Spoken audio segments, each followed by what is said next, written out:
really key when he shared, and I want to help the women understand this.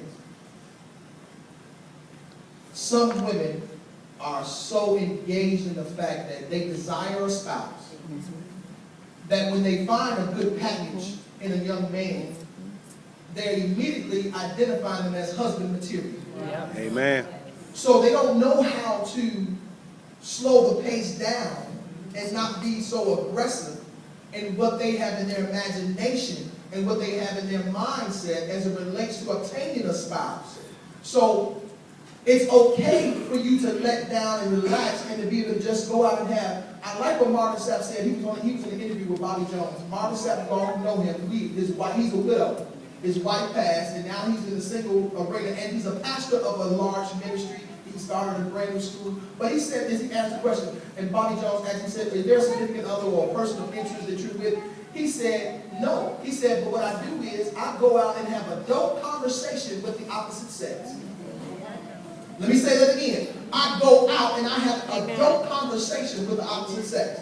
It's okay to go out. It's okay to entertain one another, to have an adult conversation with the opposite sex. He has 3 teenage kids at home. Who can he begin to have a conversation with that he can begin to identify with, to just have a good time, sit down, have a meal. At the end of the day, we go home. That's right.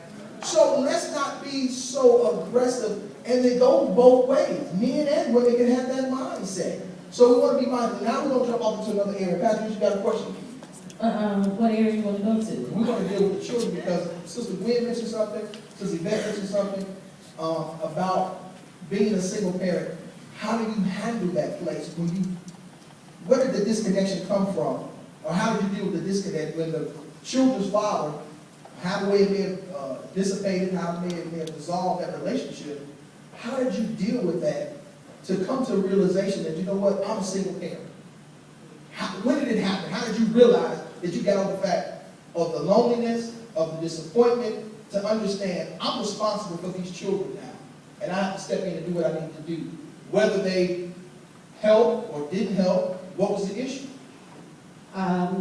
See, I started out, I was married, and it was hard for me and my sons because it was 11 years before the separation came in, and I woke up one day and found myself a single parent with 2 male children that I had to raise. So there was a huge void, a huge emptiness. There was this anger, because here I am, I'm a woman. I got 2 men. I don't know what to do for 2 men. I can love them, I can nurture them, but I can't teach them how to cut the grass. I can't teach them how to change the oil. I can't teach them how to do this and how to do that. And I was in church, but I wasn't completely delivered. So I think my mechanism, and I'm just going to be honest, I ended up in a relationship with another man, and I still neglected my sons. And I had to pay for that dearly. But I was in a relationship with another man. He ended up living with us.